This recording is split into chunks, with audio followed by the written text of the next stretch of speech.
Bienvenidas y bienvenidos a una nueva entrevista de Aula Divergente. En esta ocasión contamos con Camilo Blanco, paisano tuyo, Daniela, quien nos acompañó para conversar sobre algunos temas que ya nos contarás. Así es, Carlos. El espacio que tuvimos de conversación con Camilo Blanco fue demasiado valioso para la construcción de Chile en Movimientos, porque su visión fue, si no estoy mal, la única visión externa a Chile con la que contamos para esta serie.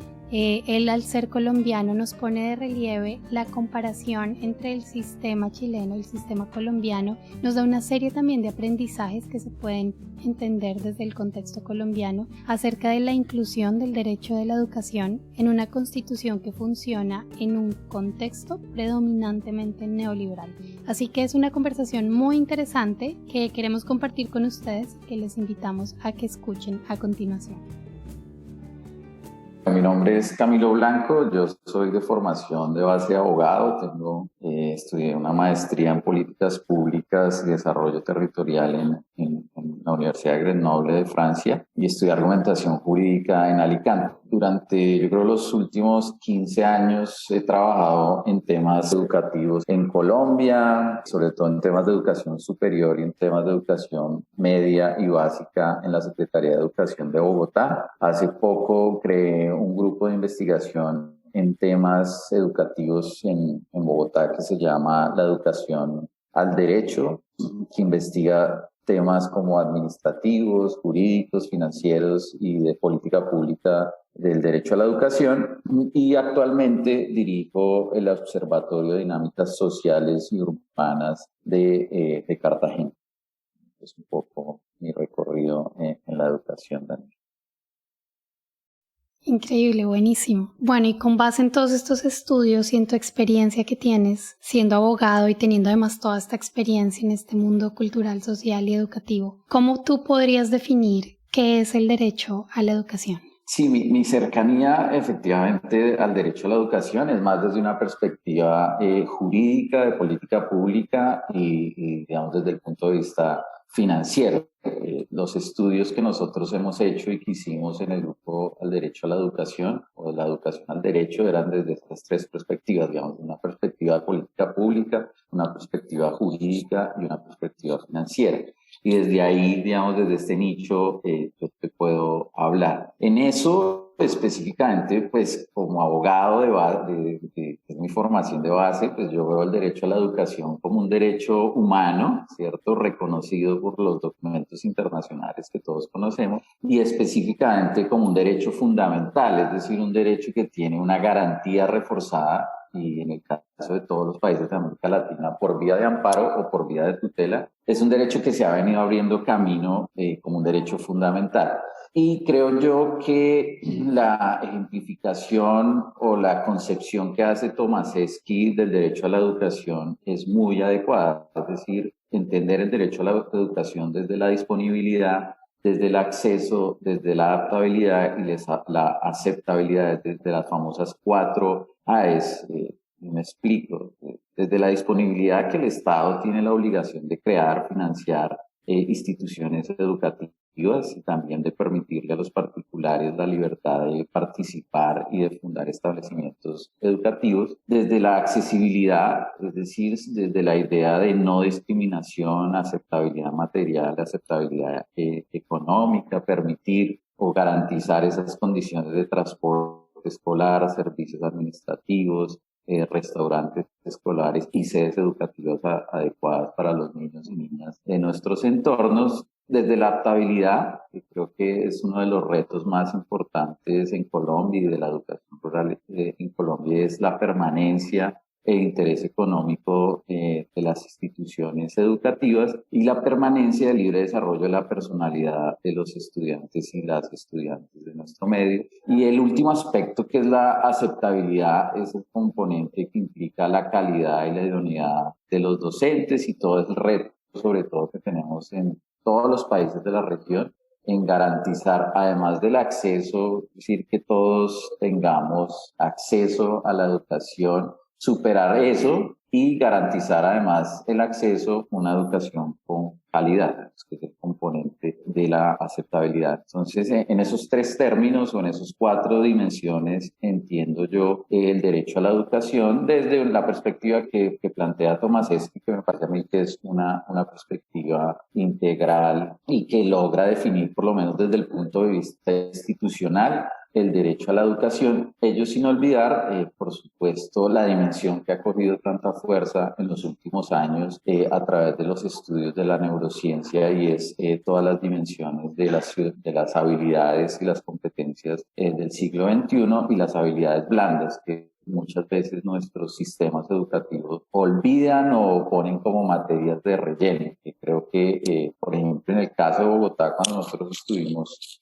dirigiendo la Secretaría de Educación, vimos que invertir en esos temas como el deporte, las artes y las habilidades ciudadanas para el siglo XXI para crear ciudadanos que sean capaces de poner en el lugar del otro, trae mejores réditos que solo invertir en las habilidades tradicionales, en la ciencia, la lectura, las matemáticas.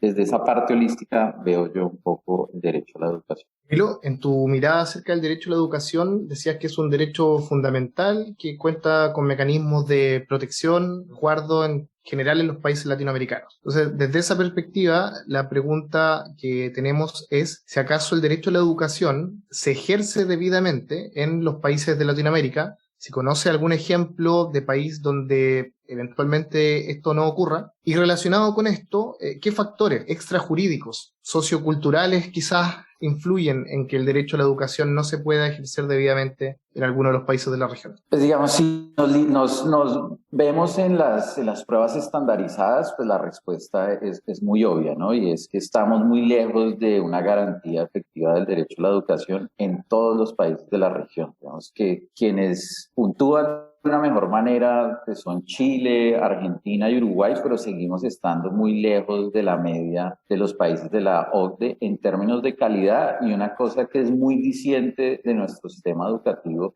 nuestros países registran los peores resultados en resolución práctica de problemas. Es decir, llenamos a nuestros estudiantes de contenidos conceptuales y teóricos, pero a la hora de llevar eso a cabo en la solución de problemas específicos, nuestros estudiantes tienen muchas dificultades.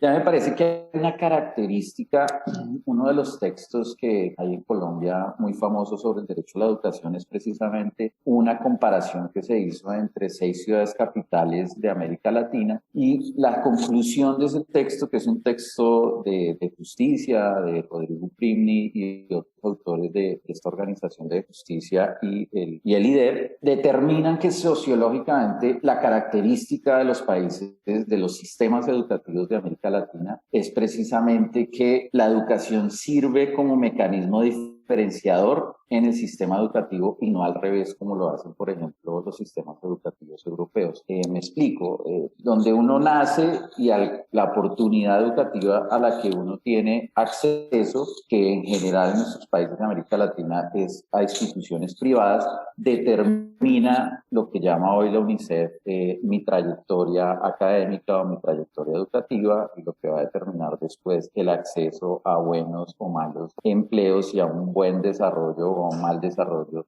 de las actividades laborales o a lo que después se va a dedicar las personas en la vida. Entonces, lamentablemente, por ejemplo, a diferencia del sistema francés, que a la educación se le llama el pistón social, ¿no?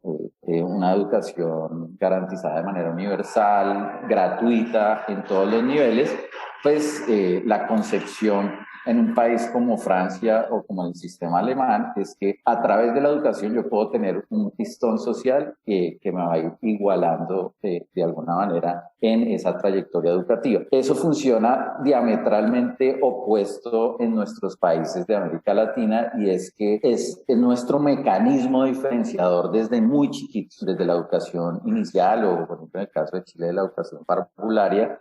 Si uno tiene la oportunidad de ingresar a una educación educación privada o pública, eso va a determinar de manera diferencial mi trayectoria educativa, con una diferenciación muy fuerte en la básica y en la media en todos los países latinos. Entonces, si hay un vector que identifica el sistema educativo, y no solo el sistema educativo, sino los sistemas regulatorios de América Latina, esa diferenciación o esa segregación que, a diferencia de acortarla, como es de alguna manera la idea, lo que hace es profundizarla. Y la profundiza porque la canasta educativa que se invierte en un niño de educación privada a un niño de educación pública es diametralmente diferente. Es decir, los costos y lo que se invierte por alumno para la educación privada en un país como Chile, como en Argentina o en Uruguay, y en el caso de Colombia, es 10 veces más de lo que se invierte en un niño de la educación pública, y pues eso determina las variables de cuál es la infraestructura que tiene, cuáles son los laboratorios a los que tiene acceso, y al final pues termina siendo la calidad educativa, incluso en las horas que puede estar preparándose diariamente. En Colombia llamamos eso la jornada única. Ha sido muy difícil en todos los países de América Latina. Casi que la educación pública está dividida. Las instituciones públicas no tienen una sola jornada como en los colegios privados, sino tienen 2 o 3 jornadas, lo cual determina nada más el número de horas que puede tener acceso los y las estudiantes. Entonces, sí, para resumir, mi posición un poco es que los sistemas educativos de América Latina logran el objetivo inverso, y es que desde el principio, desde el inicio, hay una diferenciación y una segregación en términos de ese pistón social que en los sistemas alemanes o en los sistemas franceses resulta ser un sistema, pues no ideal, pero sí por lo menos con una idea muy fuerte de igualdad desde una educación pública muy fuerte. En nuestros países, con la educación privada y esa competencia tan fuerte, termina siendo como, por lo menos en la educación inicial y en la educación básica, ya después se invierte un poco en la educación superior, como una cosa de estatus social, ¿no? Si yo pertenezco a la educación privada y voy a una escuela privada, pues como que me diferencio y realmente logro poner una línea de segregación sobre los que van a la educación pública. Contradictoriamente, la educación superior se invierte un poquito eso, y es que sigue habiendo eso de que pertenecer a la educación pública superior, pues a veces no es tan bien visto, pero por las calidades que logra tener la educación superior en muchos de nuestros países, pues hoy en día pues también es bien visto que uno pertenezca a la educación pública de los países de América Latina. Camilo, espectacular tu respuesta porque incluyes muchísimos factores súper importantes para entender el derecho a la educación, y me parece súper clave que mencionas, según te entiendo yo, que de base hay un problema social, digámoslo, que está vinculado y de desigualdad, vinculado a la calidad y vinculado al acceso a la educación, ¿no? Que es como si la calidad de alguna manera reuniera todo esto que estás diciendo de las 4 A's y del acceso y de la desigualdad. Y bueno, esto me parece muy importante entenderlo, y desde tu experiencia me encantaría que nos pudieras contar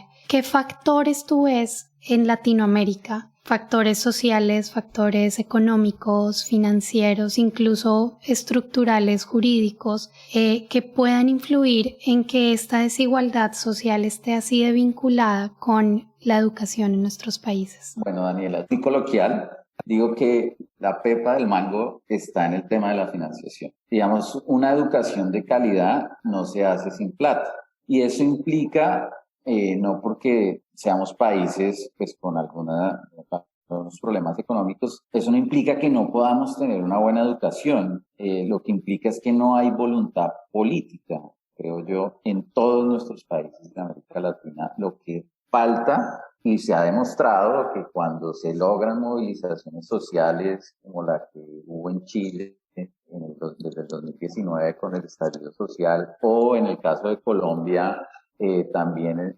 durante el año pasado y el 2020, donde los estudiantes lograron matrícula cero para algunos estratos sociales, pues se muestra que es un tema puramente de voluntad política, realmente, el tema de la financiación.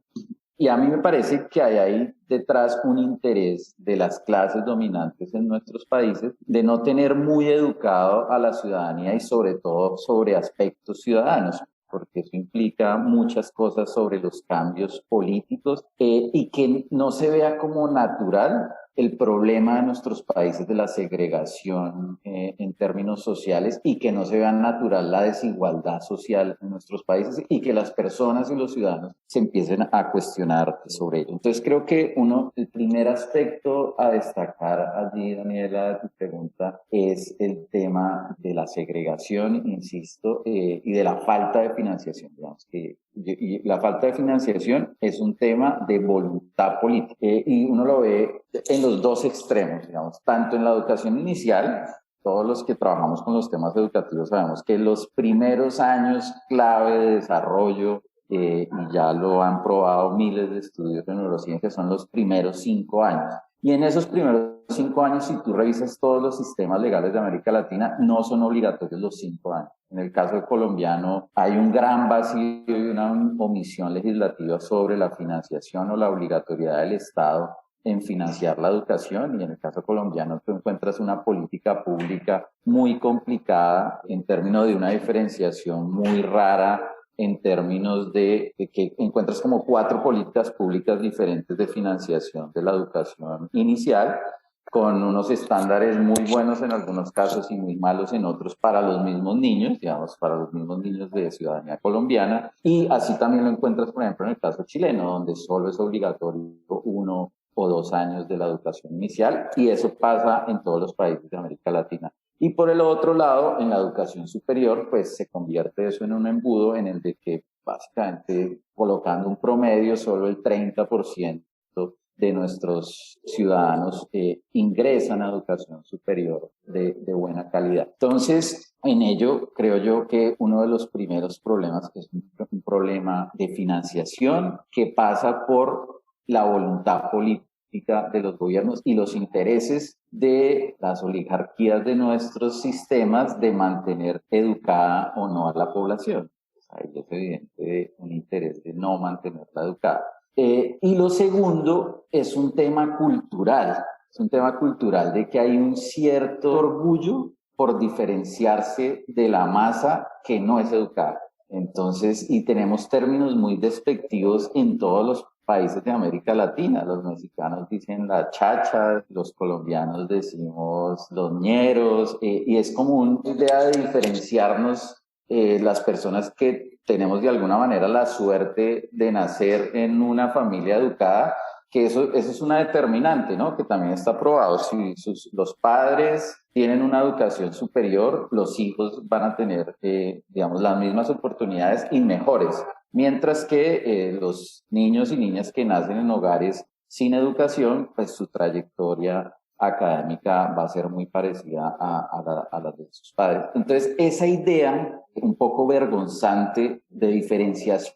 social y de orgullo de esa diferenciación social, creo yo que es una determinante de los sistemas de América Latina que hay que superar, ¿no? Que pasa por el tema de la voluntad política, y que yo creo que en estos movimientos sociales donde los jóvenes de América Latina le están pidiendo a los gobiernos oportunidades para desarrollarse como personas, pues es un mensaje muy fuerte de esta generación a las generaciones que han venido gobernando, y que yo creo que están cambiando las cosas y están colocando un ideario, por lo menos en algunos países de América Latina, de una educación universal, pública y de calidad.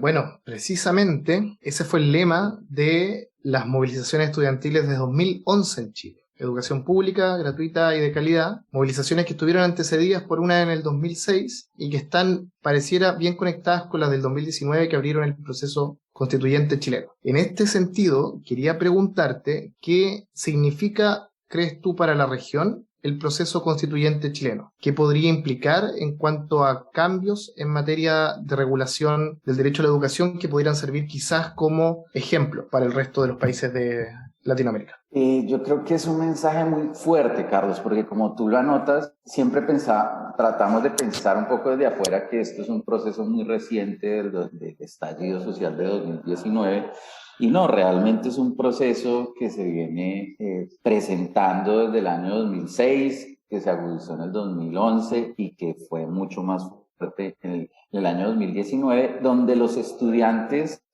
chilenos se manifestaron por la igualdad del sistema educativo. Y es muy importante por dos o tres cosas, yo creo, para la región. Primero, porque Chile es el país que mejores logros en términos de calidad obtiene en los países de la región. Digamos que Chile, aunque sigue estando alejado de países como Japón o los países que puntean las pruebas PISA, pues es el país que mejores resultados obtiene en América Latina. Y los obtiene sobre un sistema de vouchers educativos que muchas veces producía una discusión ideológica en todos los países de América Latina si era mejor privatizar la educación o mantener educaciones o sistemas públicos. Entonces, que Chile precisamente, que había como establecido la receta neoliberal de la educación con por lo menos buenos resultados en términos de pruebas estandarizadas, pero no en términos de inclusión social de toda la población, que dé pasos hacia atrás y se pregunte sobre la educación pública y la necesidad de la educación pública para dar ingreso o para garantizar de manera universal el derecho a la educación, no es menor cosa. Yo quiero decir, por ejemplo, en el caso colombiano, muchos de los candidatos, por ejemplo, en nuestra campaña presidencial e incluso en la última alcaldía de la capital del país, una de las discusiones era si deberían privatizarse toda la educación y ir a los vouchers educativos como los de Chile. Entonces no es cosa menor que Chile precisamente, que tiene ese sistema, esté dando pasos hacia una educación pública, universal y de calidad a partir de esas movilizaciones. Lo segundo son los líderes estudiantiles de esos años, del 2011, que hoy están tomando el poder, ¿no? Y es un mensaje muy fuerte. En las elecciones, por ejemplo, que acabaron de pasar en Colombia, también por primera vez una líder estudiantil llega al Congreso de la República. Eso no era tan común en Colombia. Hay por allí otro líder estudiantil que aspiró también a la presidencia. Entonces también es muy fuerte el mensaje de que los líderes estudiantiles pueden tener transiciones políticas y que pueden acceder al poder. Entonces, y no es cosa menor, digamos, sobre todo en países donde nunca han habido poderes alternativos y en este caso de educación pública, manejando el Estado.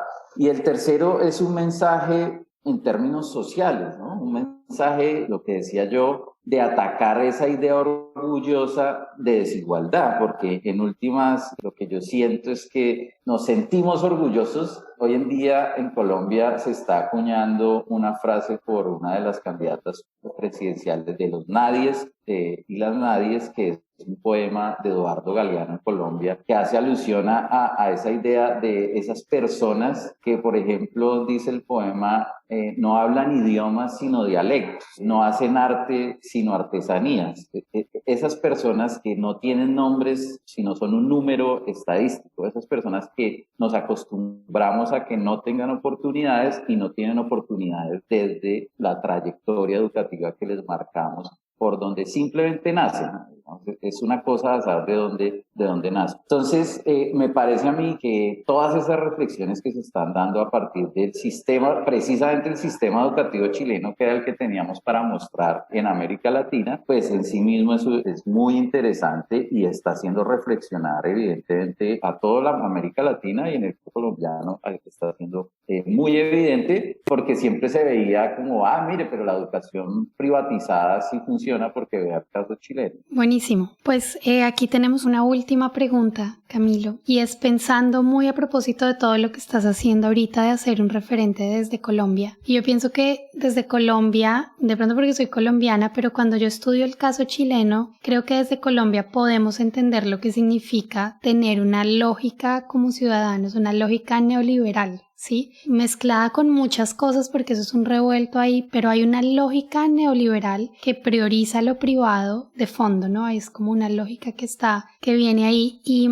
esta pregunta entonces es pensando en Colombia como referente, en una Colombia que se ha construido desde una lógica muy mezclada pero muy neoliberal, pero también una Colombia que tuvo una reforma constitucional en el 90 y pico, ¿cierto? Y que se siguió moviendo y sobre todo la reforma educativa, pero que ha tratado incluso de incluir conceptos del derecho de la educación y los ha tratado de implementar en una ciudad que también, en un país que también funciona sobre la lógica neoliberal. Pensando en esta dinámica de Colombia, ¿qué podrías decir tú de tu experiencia como colombiano, de lo que podrías, digamos, pensar para Chile, que también funciona en un modelo neoliberal, de cuáles son estas características que podrían dificultar que Chile pudiera implementar debidamente el derecho a la educación en esta reforma constitucional que ellos van a tener, donde también van a empezar a mezclar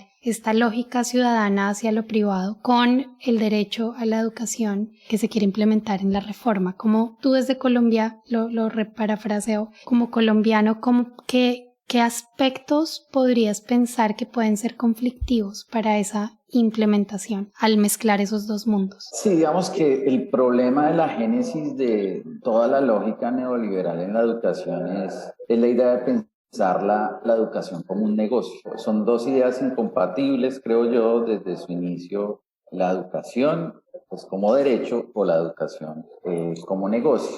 En ello, digamos que el caso colombiano, por lo menos en términos de jurisprudencia constitucional, es muy rico. Digamos, la jurisprudencia constitucional colombiana en nuestra Corte Constitucional, afortunadamente, bueno, no sé, para algunos afortunado, para otros desafortunado, porque también cuando los abogados nos metemos tanto en la educación y llenamos de tanta norma y tanta cosa, que eso también complica un poco el ejercicio del derecho, pero la Corte Constitucional colombiana ha tomado, digamos, las 4 ideas de Tomasewski y ha dicho cosas muy interesantes sobre la educación en Colombia. Entonces creo que, y digamos que tenemos como dos jurisprudencias muy fuertes.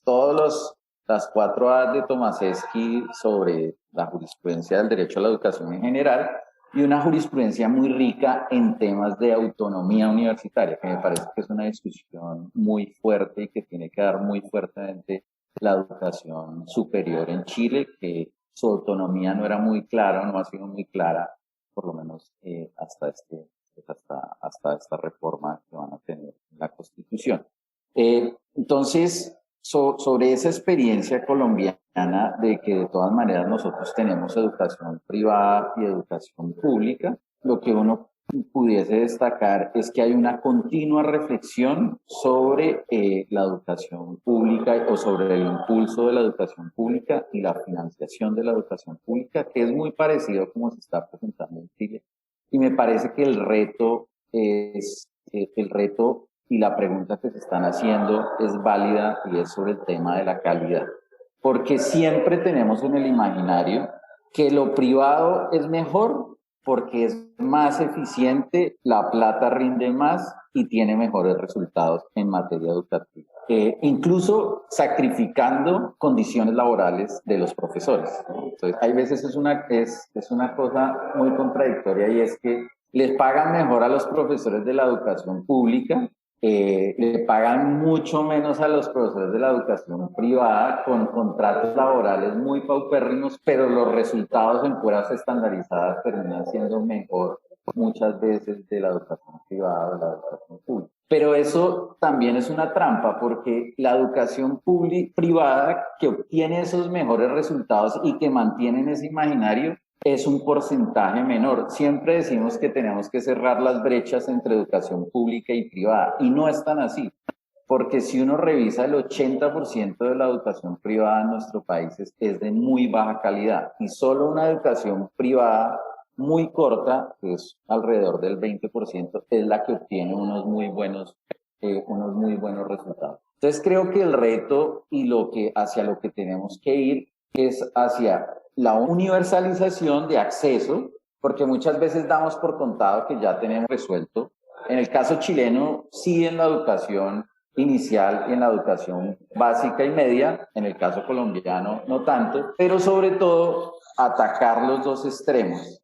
Creo que Chile tiene un problema, al igual que en el caso colombiano, sobre financiación de la educación, como la llaman allá, la parvularia o la educación inicial. Hay un gran problema ahí de financiación. Y que era el reclamo social de mantener el acceso a la educación superior de manera universal. Pero la gran crítica de los privados es cómo va a ser eso con calidad, porque los poquitos años que tenemos, en el caso chileno, ha bajado un poco la calidad educativa, es el argumento. Entonces, ¿cómo mantener la calidad educativa y cómo subirla con instituciones públicas? Es la pregunta.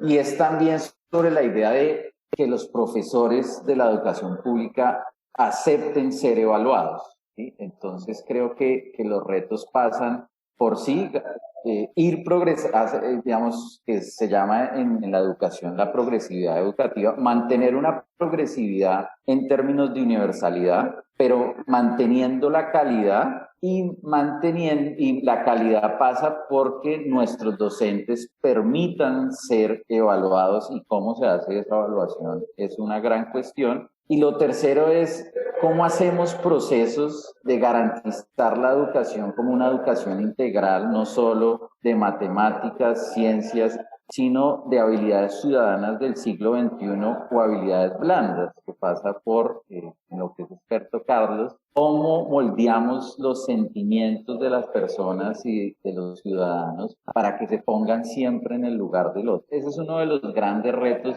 de la educación en nuestros países, y creo yo en el caso chileno, de cómo generar no solo esa educación, sino la evaluación de esa educación, porque no tenemos, así como tenemos sistemas estandarizados de evaluación de lectura, matemáticas, no sabemos cómo evaluar las habilidades ciudadanas ni las habilidades blandas de nuestros estudiantes. Ahí hay unos experimentos que hemos hecho en Colombia o en otros países como Ecuador, que ha avanzado mucho en eso, pero creo que por ahí van un poco los retos. Y de la autonomía universitaria, es muy importante que las 25 instituciones educativas que hay en Chile de educación superior realmente se sientan autónomas. Nosotros en el caso colombiano le llamamos eso, y que es una de las jurisprudencias más fuertes, es el tema de la autonomía universitaria. Milo, muchas gracias por esas respuestas. Vamos a cerrar ya. Por acá, dos cosas. La primera, decirte que vayas preparando tus palabras libres, si es que sientes que algo se te olvidó, que quisieras o algo que quisieras recalcar. Y a propósito de la pregunta última que planteaba Dani, es evidente que si se compara, por ejemplo, la Constitución colombiana del 91 con la Constitución chilena del 80, la que mejor satisface estándares internacionales en cuanto al contenido del derecho a la educación es la colombiana. Y sin embargo, está en un contexto neoliberal, social y económico. Entonces la duda que ahí surge es, ¿qué crees tú que pasa entre una regulación que a mí me parece rica en materia de derecho a la educación en Colombia con la implementación de esa regulación? Porque en Chile, así como están las cosas, todo indica que vamos a tener una letra de constitución en derecho a la educación de izquierda, en primer lugar, y en segundo lugar muy apegada a los estándares internacionales, con fines de la educación parecidos a los que hay en Colombia, por ejemplo. Entonces, bueno, es ahí el punto. O sea, ¿qué pasa y cómo se acrecienta la distancia, la brecha entre la letra y la realidad de la política educativa? Y cerrar con lo que tú quieras decir. Sí, efectivamente, si uno compara pues, las dos constituciones, y es un poco sorprendente que por lo menos la última ley que dictó la dictadura chilena fue precisamente sobre temas educativos y duró buena parte, entiendo que hasta el 2011, ¿no? Y que no es una constitución muy prolija en derechos, pues como es la constitución pues, del 91 en Colombia, no solo en derecho a la educación, sino derechos de primera y segunda generación. Ello inmerso, dicen los neoliberales, en una educación neutra, en una constitución, perdón, neutra en materia económica. Un poco lo que decimos, por lo menos desde el punto de vista conceptual, es que la constitución colombiana no es una constitución neoliberal desde el punto de vista económico, sino que la constitución económica colombiana es neutra. Eso implica mucho porque, digamos, claro, si uno entiende el proceso constituyente en Colombia, fue un proceso un poco muy complejo en términos de que por primera vez en el país se sentaron fuerzas muy disidentes, digamos, por primera vez se sentaron los negros, por primera vez se sentaron los indígenas y por primera vez se centró un grupo de izquierda como el M-19, que fue en ese momento el que hizo la paz, con los grupos tradicionales que ejercieron el poder, que habían ejercido el poder hasta ese momento, que eran los liberales y los conservadores. Ello hizo que sea una constitución muy prolija en términos de derechos, pero en materia económica tiene muchas contradicciones, digamos, y por eso decimos que es neutra, pero evidentemente creo yo, sí, como tú dices, que la mano neoliberal ganó. Ello pues implica una contradicción en términos de garantía de los derechos, que por muchos años en Colombia se dijo, no, los derechos se pueden garantizar hasta donde alcance la plata. Y ahí, pues, un organismo como la Corte Constitucional fue decisiva en eso.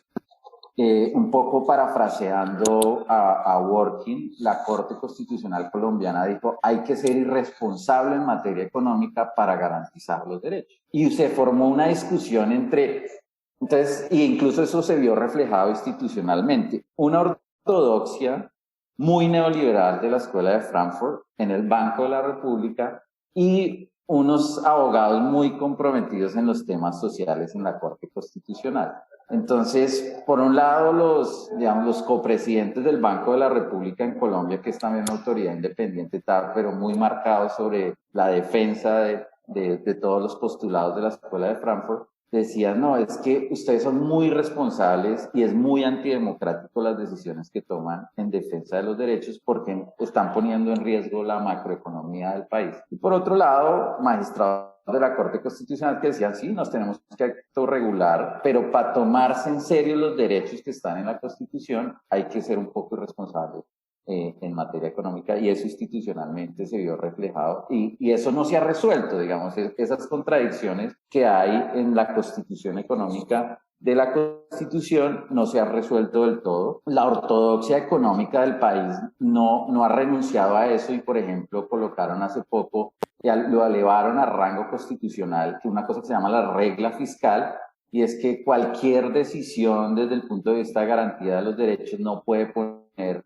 en riesgo la estabilidad económica del país, y la Corte Constitucional con eso lidia un poco. Entonces, yo creo que eso va a ser inevitable en el caso de la Constitución chilena. Todo lo que todos estamos esperando es que sea una Constitución muy prolija en derechos. Seguramente ya el derecho a la educación inicialmente no va a ser un derecho económico, social y cultural como lo fue en el caso colombiano, sino que de inicio va a ser un derecho fundamental. ¿Hasta qué grado? Es la pregunta. Hasta hoy lo tienen hasta los 15 años. Vamos a ver qué tanto van a avanzar en ello, y se van a encontrar de todas maneras con las restricciones económicas y con la ortodoxia económica que también existe. Entonces creo que eso lo van a lidiar y no va a ser posible que se borre de la Constitución. Van a quedar, porque ahí también hay muchas fuerzas, y van a quedar esa serie de contradicciones que se irán resolviendo seguramente a través de fallos judiciales y a través de la institucionalidad que plasmen directamente en la Constitución, creo yo, que no trae menores problemas, pero son problemas muy interesantes en términos de desarrollo democrático para los países. En el caso colombiano, pues, ha sido muy interesante esa pugna entre economistas y abogados sobre el derecho a la educación. Qué importante, Camilo, todo lo que dices. Me parece que logras captar muy bien y focalizar muy bien muchos de estos problemas.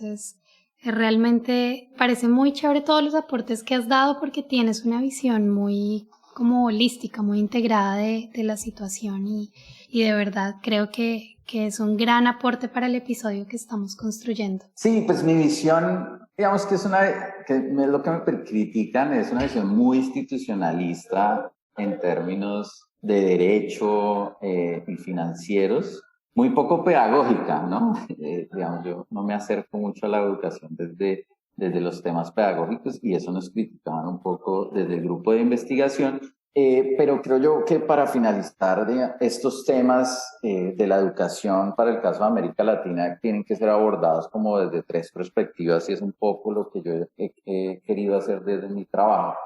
Y es, por un lado, están como los docentes, que son los profes que día a día van y se luchan el derecho a la educación, por ejemplo, en el caso de nosotros, de la educación rural, que son realmente unos héroes, que están allí haciendo la labor día a día.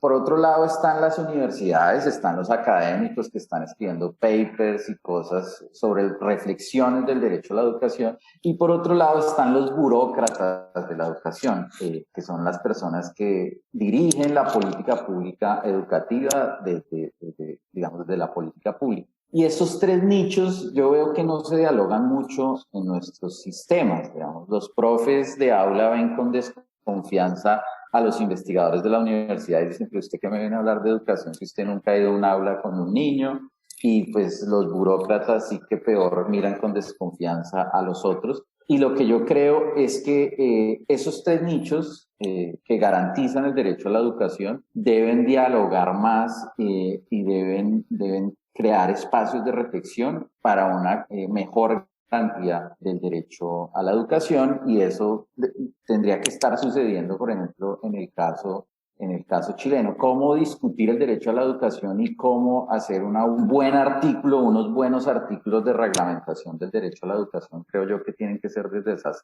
3 o 4 perspectivas, escuchando a los estudiantes, escuchando a los profes, escuchando a los académicos y escuchando a los burócratas, digo yo en buen sentido, que ahí me encasillo yo más, que son los que garantizan el derecho a la educación a través de las políticas públicas. Para finalizar, digamos que yo quisiera cerrar con eso, que es como mi perspectiva investigativa, que ahí yo veo un gran hueco en todas las reflexiones académicas e investigativas de América Latina, y hemos tratado de crear un espacio de reflexión de esos diferentes actores que están garantizando en últimas el derecho a la educación de todos los niños y niñas de nuestros países. Súper importante, ojalá esto, de verdad, ojalá parte de estas recomendaciones que dices pudieran llegar a parte del equipo que está ahorita en el proceso constituyente, porque es bueno tomar estos aprendizajes, o sea, y más que son cosas que ahorita yo creo que en Chile hay tanta expectativa por lo que viene,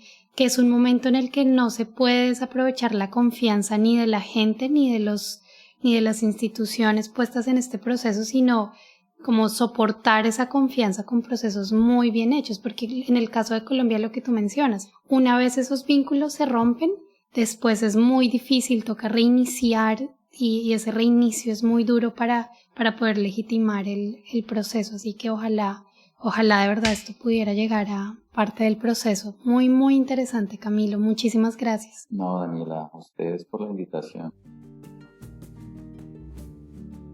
Este fue Camilo Blanco, ex subsecretario del IDEP colombiano, quien nos compartió sus perspectivas en comparación entre Chile, Colombia y para Latinoamérica sobre el derecho a la educación. Aula Divergente es una producción de Freshet Podcast. Téngase en consideración que las opiniones expresadas en Aula Divergente son de exclusiva responsabilidad de sus anfitriones y de los y las invitados entrevistados, no de Freshet ni de sus patrocinadores, quienes no asumen ninguna posición institucional. Si les gustó este capítulo, califíquennos en la plataforma en que escuchan nuestro podcast. Las reseñas realmente nos ayudan. El equipo incluye a Daniela Hernández, Carlos Navia, Nicole Tapia, José Neto y Will Bremer. La música original para Aula Divergente fue creada por Joseph Minaurio de Pattern Based Music. Aula Divergente es un podcast administrado de forma independiente, sin anuncios, y es posible gracias al apoyo de Open Society Foundations, NORAC, UCL University College London, Institute of Education y oyentes como tú. Considera donar a Aula Divergente visitando freshetpodcast.com/donate. Gracias por escucharnos. Somos Carlos y Daniela y volveremos pronto en el siguiente episodio, nuestra última entrevista de la serie Chile en Movimientos que tuvo lugar con Javier González. Los esperamos en 2 semanas.